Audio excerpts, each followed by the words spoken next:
Near and far. When artists make art about places, sometimes they want to create a drawing or painting that looks like you could walk right in. In a 2D piece of art, one way artists show near and far is by placing objects low on the page that are meant to be close and objects that are meant to be farther away, they place them higher on the page and make them smaller. This makes it look like a real space you could walk into. It's so cool. This artist shows that the two rocks on the left are the closest by placing them low on the page and making them big. As you look higher up on the page, the rocks get smaller. And higher up on the page, the trees on the hillside look tiny. And the hillsides way in the background look blurry. In the painting The Starry Night, the closest thing to the viewer is the cypress tree. Next, if you kept walking, you would go down and walk through the streets of the village. Far away are the rolling hills. In my example, I'm going to draw a picture of my cousin's new house.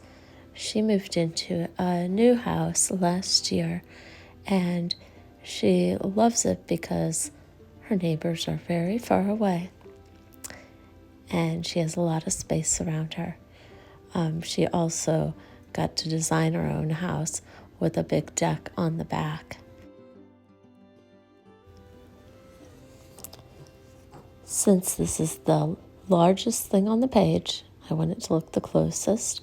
I started at the bottom of the paper, and I draw a lot of detail.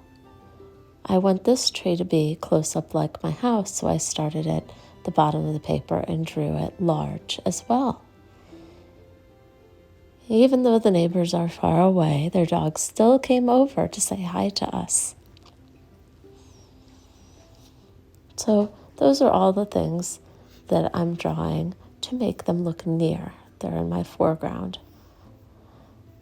I draw my horizon line, and now I can start adding in some of the far away things, like the neighbor's house. I don't need to add as much detail and things in my background, and even that little bitty animal there doesn't have any detail. It's just a little bitty shape.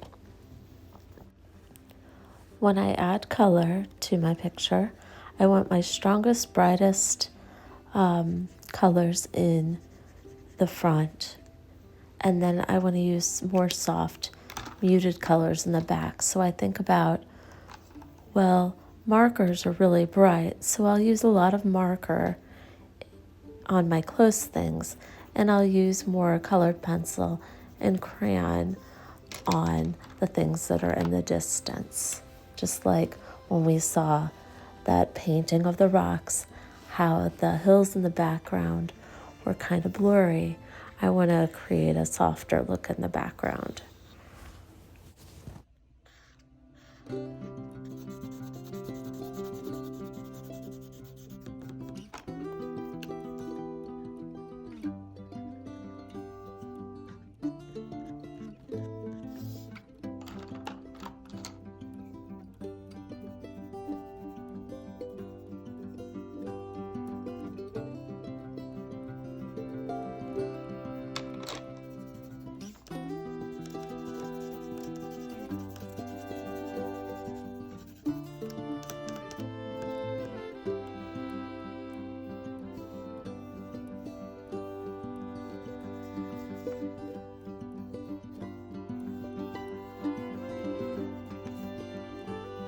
Adding in a few extra hills and making sure even the grass that is close is slightly darker than the faraway stuff. I end up adding a little brown in the faraway hill to kind of give it a more muted look. If you decide to try this, you can use any place you've been, for example, the zoo, Main Street, or the pumpkin patch, and you'll be quite happy with what a realistic space you've created.